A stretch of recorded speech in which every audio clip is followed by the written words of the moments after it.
হৃদয়ে আমার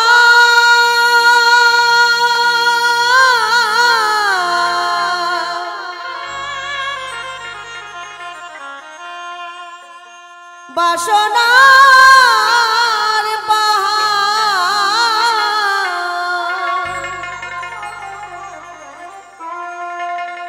তোমার কাছে শুধু চাওয়া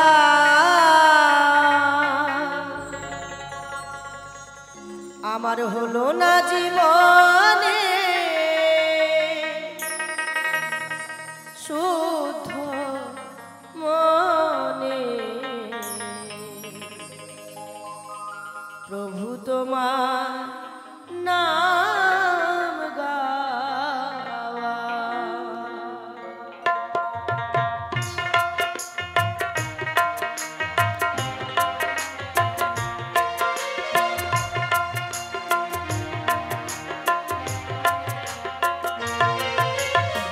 হৃদয়ে আমার বাসনার পাহাড়,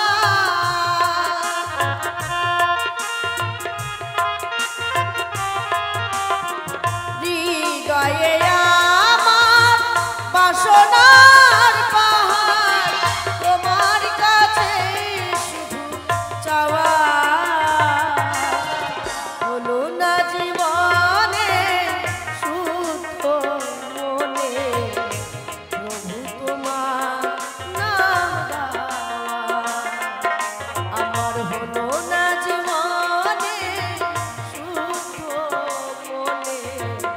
ঠাকুর তোমার নাম গাওয়া। নিতাই গৌর প্রেমানন্দ হরি বল হরি বল হরি বল।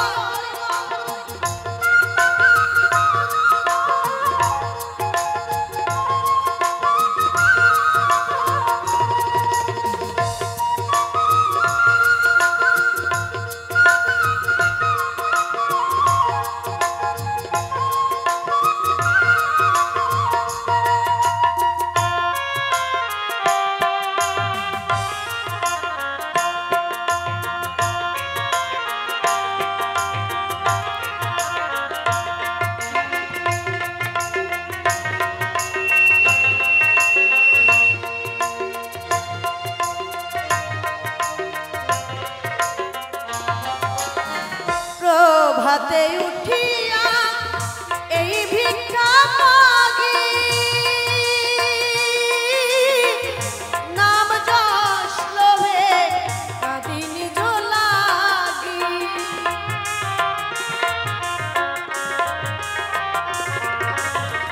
প্রভাতে উঠিয়া এই ভিক্ষা মাগি, নাম যশ লোভে কাঁদি নিজ লাগি। হইলাম না তোমার হেময় অনুরাগী,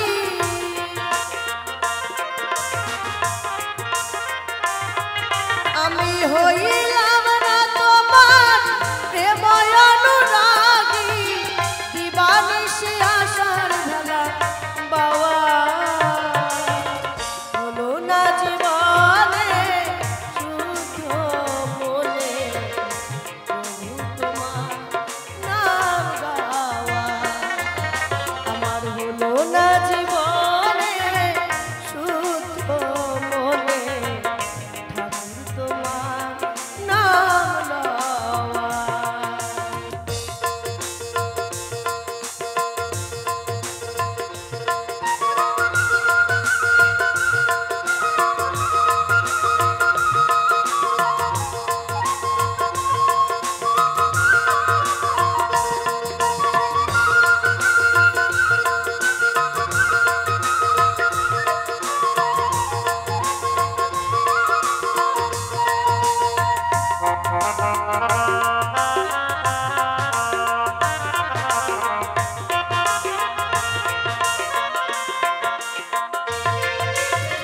তুমি দীনবন্ধু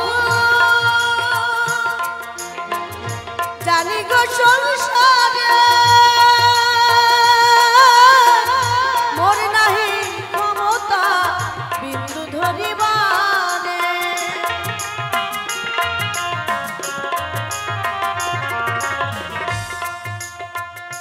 কৃষ্ণ ভজিবার তরে সংসারে আইনো মিছে মায়ায় বদ্ধ হয়ে বৃক্ষ সম হইল।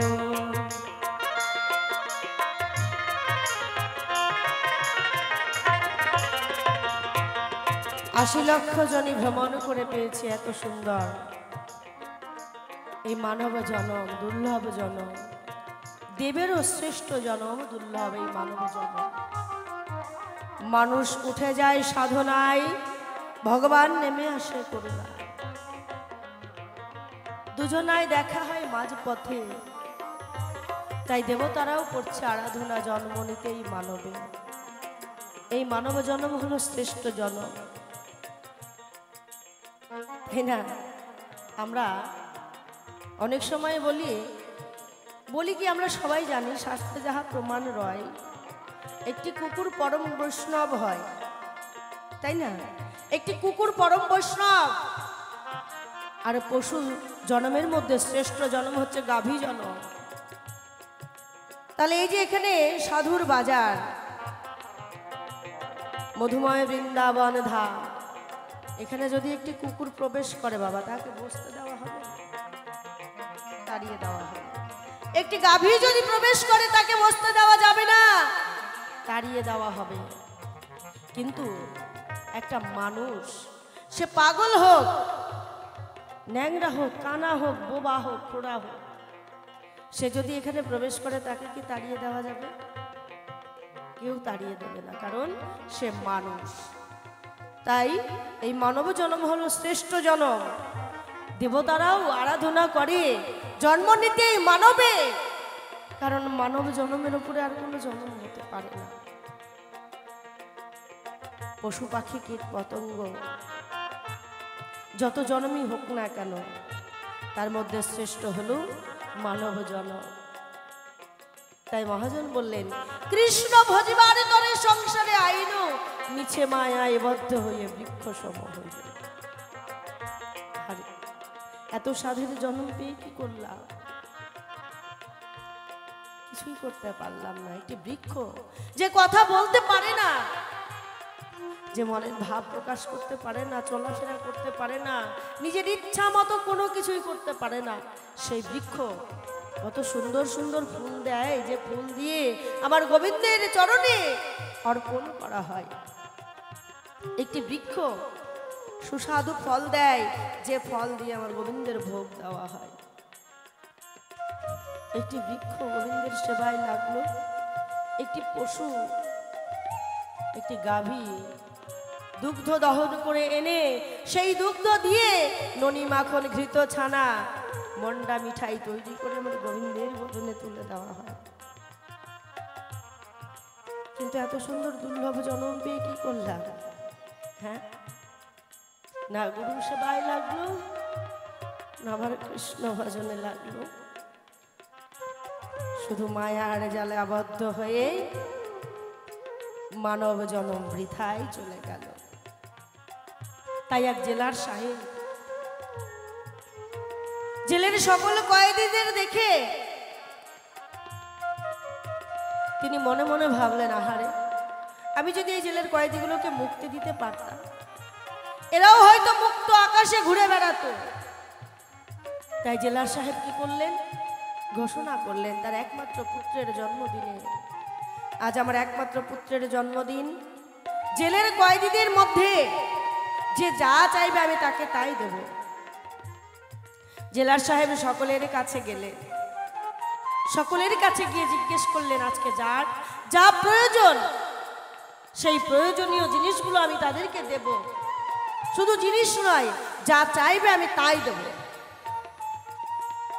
তো জেলার সাহেব কয়েদিদের কাছে গিয়ে জিজ্ঞেস করছেন, এক কয়েদিকে বলছেন, আজকে আমার একমাত্র পুত্রের জন্মদিন, যা চাইবে আজকে তাই পাবে, বলো তোমার কি চাই, তোমার কি প্রয়োজন, যেটা পেলে তুমি খুব খুশি হবে। সেই কয়েদি বললেন, স্যার, এই জেলের মধ্যে থাকি, দুবেলা দুটো করে রুটি দেয়, দুটো করে রুটি খেয়ে পেট ভরে না, দুটো করে রুটির জায়গায় যদি 4টে রুটি দেওয়া হতো পেট ভরে খেতে পেতাম। জেলা সাহেব বললেন, বেশ, তোমাকে আজকে থেকেই 4টে করে রুটি দেওয়া হবে। আরেক কয়েদির কাছে গিয়ে বললেন, বলো তুমি কি চাও? আজকে যে যা চাইবে আমি তাকে তাই দেব।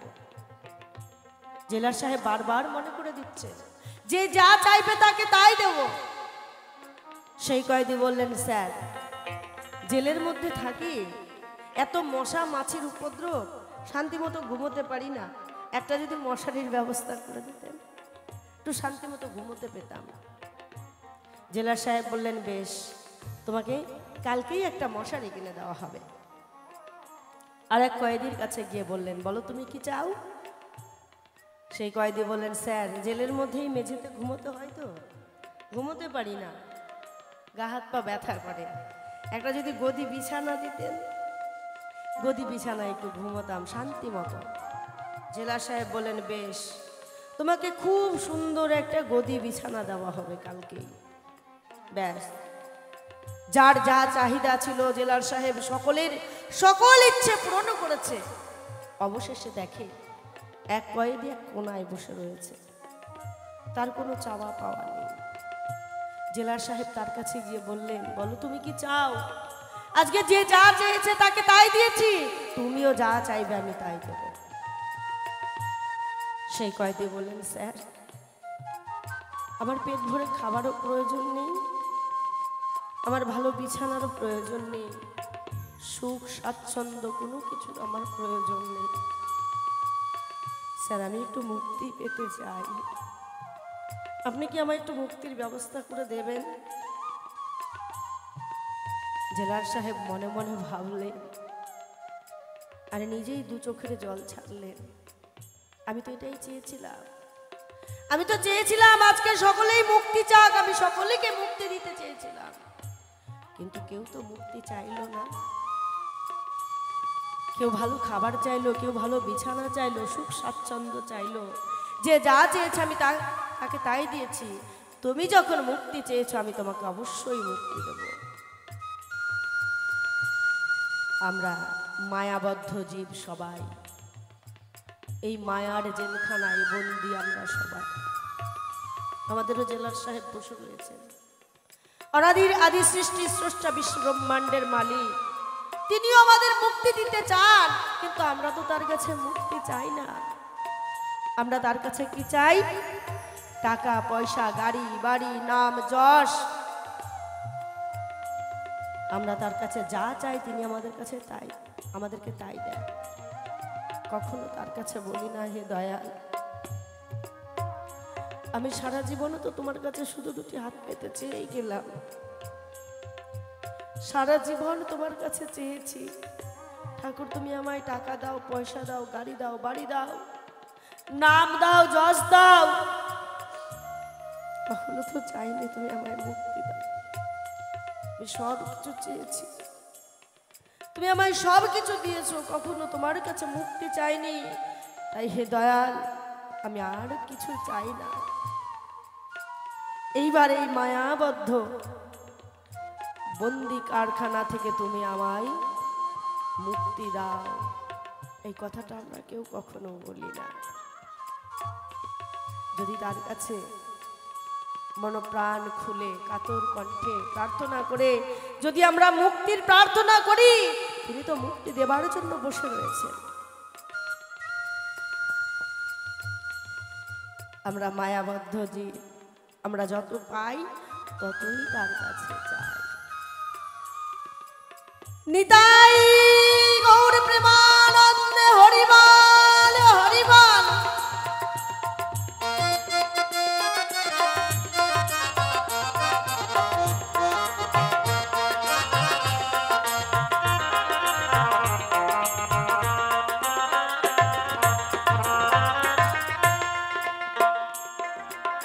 তুমি দীনবন্ধু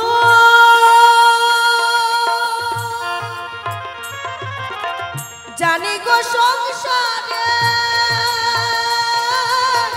মোর নাহি ক্ষমতা বিন্দু ধরিবারে।